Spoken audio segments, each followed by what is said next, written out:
Hi, this is Michael Orrell from MobileBurn.com. Today I have with me the LG Nitro HD for AT&T. It's equipped with a 4.5-inch 720p resolution display. It's available on December 4th for $249.99 with a 2-year contract.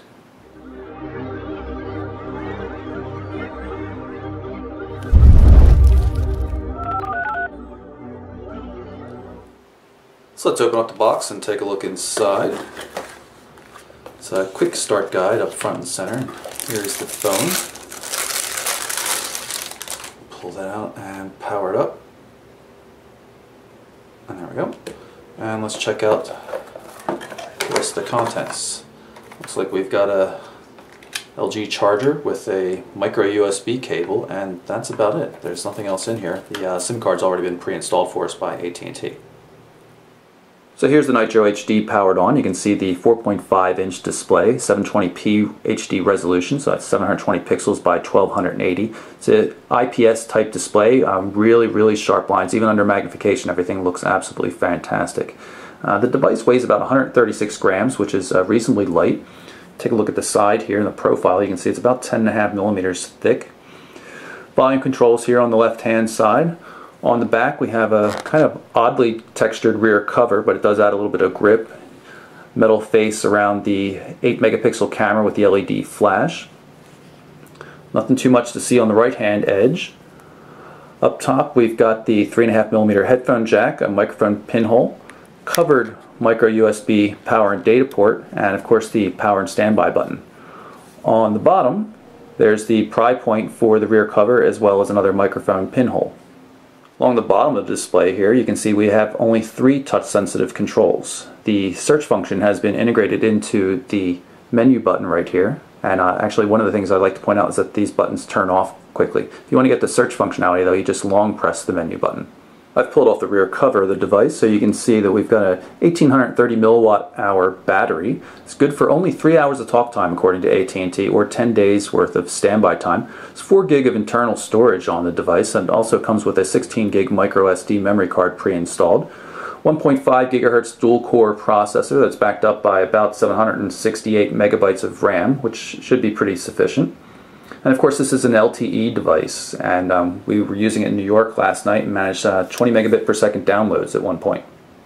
So let's take a look at the software on the Nitro HD. Notice if I pinch the home screen, you get access to thumbnails of all 7 of the different home screen panels. You can rearrange the panels by long pressing on them and sliding them around. You can also change which one's the default. For example, if you wanted the first one to be there and just swipe all the way through all 7, that would work. You can also just quickly tap on one of the panels to switch to it, but naturally you can swipe as well. Let's jump into the main menu. This is the default view. It uses categories. You can see there's 2 categories initially configured. Downloads holds every new application that you download into the device. It makes it very easy to find new stuff so that you can organize it later and place them where you want. Just tap on the category header to make it expand or collapse. If we go into the manage mode, we can then take one of these apps and move it up there, and you're also able to rearrange things however you like. If we scroll up to the top, you'll notice that a lot of the AT&T installed applications can actually be uninstalled, which is really nice. AT&T Family Map, Navigator, Barcode Scanner, even the Amazon Kindle application can be uninstalled, which is a really nice change to see. Hit the back button to get out of the manage mode, and we can also switch to a couple different views. This is a more iPhone-like horizontal page view, and we can switch to a list view as well that uses a nice indexed tab along the right hand edge. Another interesting thing is when you're in manage mode, you can tap on any application, even if it can't be uninstalled, to get some information about how much data it's using. Similar to Samsung's phones, LG allows you to customize the icons that show up at the bottom of the screen. Say for example I wanted email down there, I could just drag it in there. This is the display settings section of the device, and there's some interesting things in here. For one, you can very quickly switch fonts. I can pick something a little more interesting, and the device restarts and the font's changed already. It does not require a reboot or anything like that, which is kind of cool. We'll pick Droid Sans here. Also, screen optimization. The device recognizes that not all smartphone apps are going to work in an HD resolution display, so it will work to optimize any apps that don't function properly. So far I haven't found any that aren't working, but you do have the option to automatically scale the graphics to make them fit better. Another nice touch is that you can change the background color for some of the LG widgets from black to white depending on what suits your color scheme best. I previously mentioned the lack of a dedicated search button down here, but I can show you how it works. Let's just jump into Phone and Contacts, and if I long press here on the menu button, it automatically goes to the search function. Same thing works from the home screen. Jump back into Contacts just so you can see how they work. Again, the letter index tab. I'll go to one of the more commonly used test accounts we have here. So you can see this is the basic information, but there's also a history tab, which is pretty cool. It shows text messages as well as email messages, and you can access them directly. It'll also work with photos from social networking sites and will show any scheduled events you have with this person. Jump into the music application. You can see we have access to the music in a number of different formats: artists, albums, songs, and playlists. Play something here. Here's the album art view. Go to landscape mode. You can see we can access the albums this way as well.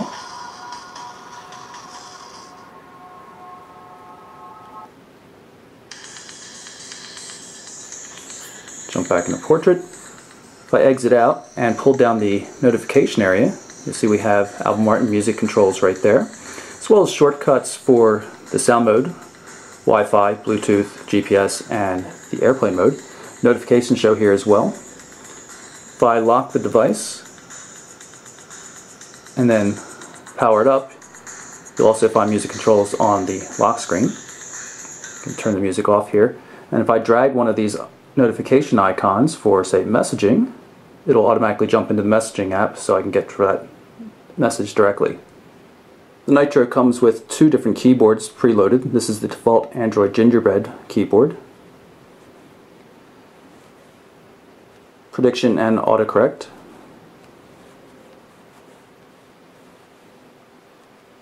And I can long press here and switch input methods to, say, the LG keyboard instead. You also notice when you long press that you have access to selecting text. Say copy, and then I will long press, paste it back. Naturally, the keyboards work in landscape mode and are much larger that way. I'll pull up the browser. Right now we're on a Wi-Fi connection, but this is of course a LTE capable device, but although right now it's running on AT&T's HSPA Plus network as opposed to LTE. There's no LTE in my area. Controls down the bottom allow you to quickly create new windows, and you can pull things up from your history. For example, the mobile burn page. I'll tap through to the full site so you can see the Flash integration and just how sharp the text is. I'm able to actually read the text of the stories fully zoomed out like this. It's an amazingly sharp display. Tap here to start the Flash playback.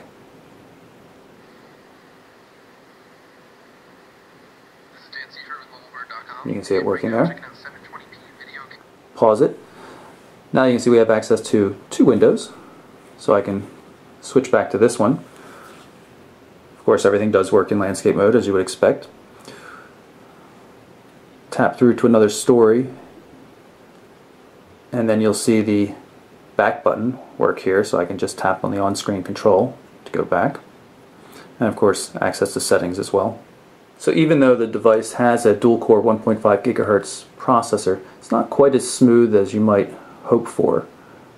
It could be due to the additional resolution, I'm not sure, but it just does not flow as smoothly. I don't know if you can see that here when I'm panning around. And also I've found that the intelligent zooming doesn't always work very well.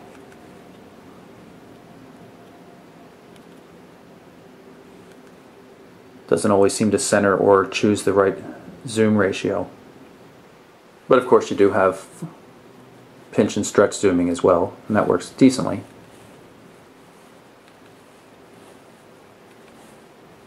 You can see that the zoomed in a little bit too far and you can't actually read all the text in that area. But it is very clear and pretty fast too. The flash ads and everything come up pretty quickly. Here's a quick look at LG's calendar application. You can see it tells you that the events are just on the day. Also switch to different views like agenda. This is all coming in from a Google Gmail account, and we'll jump into the Gmail application to take a look at that here. It's just what you would expect to see. HTML support, but no multi-touch zooming. Hit show pictures here to download additional graphics. So you can see it does have true HTML support. On-screen controls for moving between message and message. And of course you can reply up here. Unlike Gmail though, the LG email client has support for a split screen view, which is pretty cool.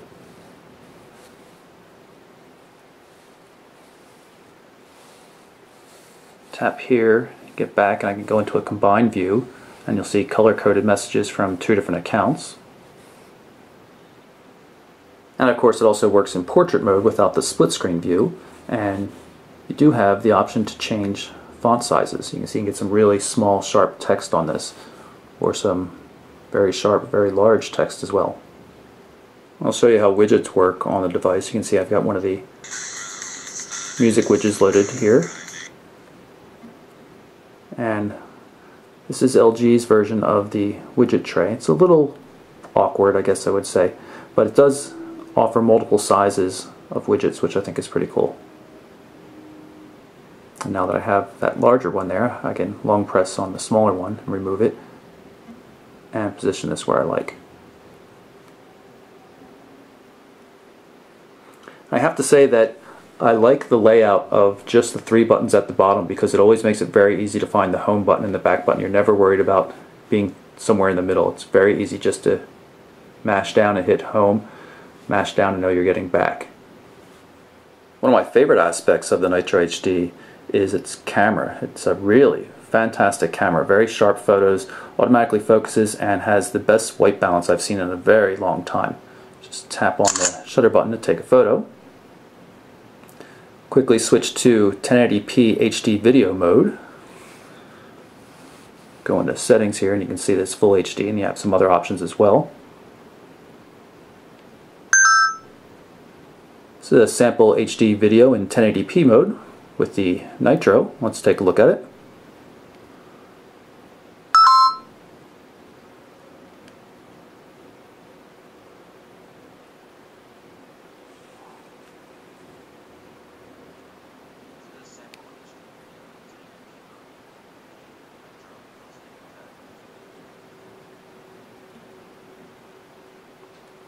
It's also interesting to note that you can actually record 720p HD video with the forward-facing camera.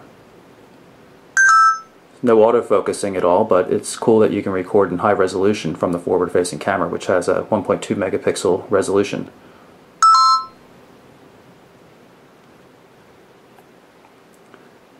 The rear camera, on the other hand, when it's taking stills, records 8 megapixels, and it has an LED flash.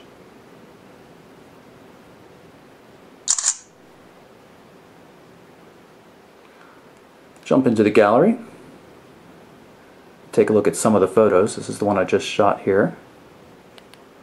Nice and sharp, maybe a little noisy in terms of grain, but as I mentioned, the white balance is fantastic. This is in incandescent lighting, some in the dark. It's flash, mixed lighting with daylight and fluorescent, and again some daylight. It's done a bang-up job with everything I've thrown at it. I want to demonstrate how the video chat function in Google Talk works. We're calling Dan. And there he is. We're on a Wi-Fi connection. Video chat's not allowed over the 4G data network. So you can see it works pretty well. Say hi, Dan. How's it going? Working pretty well. End here, and see we can also send messages easily, and it just works pretty well. Let's just skim through the main menu, look at some of the other applications here. You can see Amazon Kindle Reader and Google Books as well. Facebook and Twitter are pre-installed. Mog Music Player, some AT&T services, Polaris Office for documents, Kicklight also for video chatting if you don't want to use Google Talk, and visual voicemail support as well. And I mentioned previously that it has Wi-Fi support. That's 802.11b, and N. Also supports Wi-Fi Direct and hotspot sharing. So that's my look at the LG Nitro HD for AT&T. It's shaping up to be my favorite AT&T LTE device so far. Absolutely beautiful display and just a good all-around functionality, but the camera is really, really solid, and I'm really pleased with that. Plus it feels nice in the hand and it's very easy on the eyes. It's available for $249.99 on a 2-year contract starting on December 4th. Again, that's the LG Nitro HD. For MobileBurn.com, I'm Michael Orrell. Thanks for watching.